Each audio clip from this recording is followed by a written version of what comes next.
విజయశాంతి తెలుగు సినీ ప్రేక్షకులకు పరిచయం అక్కర్లేని పేరు. గ్లామర్ హీరోయిన్గా కెరీర్ ఆరంభించి లేడీ సూపర్ స్టార్గా విజయశాంతి ఎదిగిన వైనం ఒకంత ఆశ్చర్యానికి గురి చేస్తుంది. ఒకవైపు గ్లామర్ రోల్స్ చేస్తూనే మరోవైపు పర్ఫార్మెన్స్కి స్కోప్ ఉన్న చిత్రాలు చేశారు విజయశాంతి.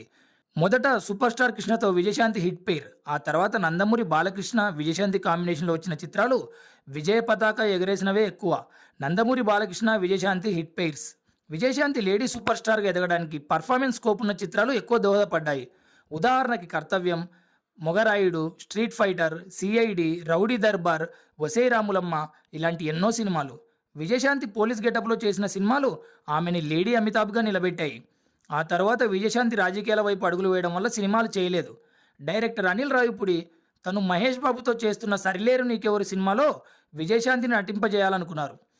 సినిమా కంటెంట్ బాగున్నా ఇప్పుడు సినిమాలు చేయట్లేదమ్మా అంటూ సున్నితంగా తిరస్కరించారట విజయశాంతి.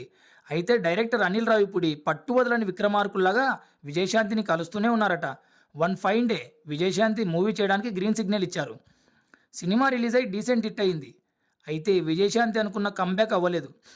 ప్రేక్షకులు చూడాలనుకున్న లేడీ సూపర్ స్టార్ సరిలేరు నీకెవరిలో లేరు.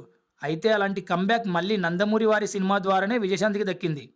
నందమూరి కళ్యాణ్ రామ్ హీరోగా రిలీజ్ అయిన అర్జున్ సన్ ఆఫ్ వైజయంతిలో విజయశాంతి కళ్యాణ్ రామ్ తల్లి పాత్రలో నటించారు. అయితే ఈ మదర్ క్యారెక్టర్ విజయశాంతికి టైలర్ మేడ్ లాంటిది. తనని లేడీ సూపర్ స్టార్ని చేసిన పోలీస్ పాత్ర. విజయశాంతి వైజయంతి పాత్రలో చెలరేగిపోయారు. 60 ఏళ్ల వయసులో కూడా అంతే ఎనర్జెటిక్గా పర్ఫామ్ చేశారు, ఫైట్స్ చేశారు విజయశాంతి. ఇది కదా కరెక్ట్ కంబ్యాక్ అనిపించింది. వైజయంతి పాత్రని విజయశాంతి కాకుండా వేరే ఏ ఆర్టిస్ట్ చేసినా ఈ రాయల్టీ రాదు. కేవలం అది లేడీ సూపర్ స్టార్ వల్లనే సాధ్యమైంది.